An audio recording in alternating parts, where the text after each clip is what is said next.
Tindak pidana perdagangan orang atau TPPO merupakan kejahatan luar biasa yang berdampak sangat berat bagi korban maupun keluarga. Pelaku TPPO kebanyakan dari kelompok terorganisir menggunakan jaringan yang tidak mengenal batas wilayah.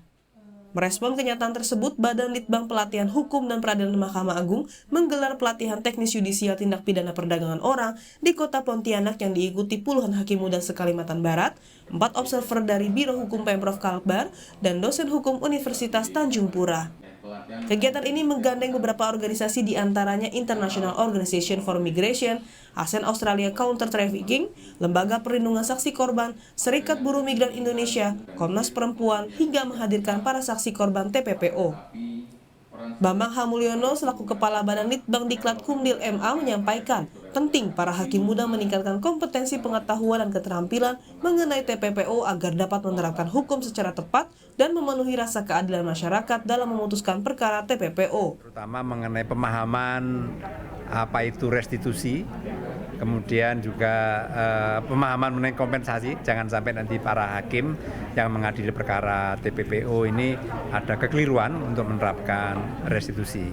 Itu yang secara umum yang kita inginkan para peserta ya, karena sebagai hakim ya harus lebih profesional, menonjol integritasnya, meningkat pengetahuannya dan skillnya. Jadi supaya mereka ketika mengadili perkara terkait dengan TPPO benar-benar sudah terampil begitu ya.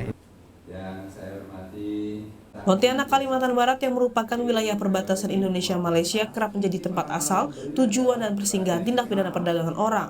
Selain di Pontianak, Kalimantan Barat, pelatihan teknis yudisial tindak pidana perdagangan orang juga akan dilaksanakan di wilayah yang banyak perkara perdagangan orang, yaitu di Batam, Kepulauan Riau, dan Lombok, Nusa Tenggara Barat. Dengan adanya pelatihan ini diharapkan mempunyai suatu hasil yang menjadikan bekal bagi para hakim lebih profesional, lebih kompatibel dalam menangani masalah TPPO. Karena kita tahu bahwa TPPO ini adalah merupakan suatu semacam kejahatan yang luar biasa yang mengakibatkan adanya suatu penderitaan yang sangat berat baik bagi korbannya maupun bagi keluarga yang bersangkutan itu. Maka dari itu sekali lagi terima kasih Mahkamah Agung Kalimantan Barat dijadikan tempat untuk teknis judisial di masalah TPPO ini. TPPO merupakan kejahatan luar biasa terhadap kemanusiaan, merupakan bentuk perbudakan modern. Menegakkan hukum terhadap TPPO turut menjadi perhatian serius Pengadilan Tinggi Pontianak. Tim Liputan, Kompas TV Pontianak, Kalimantan Barat.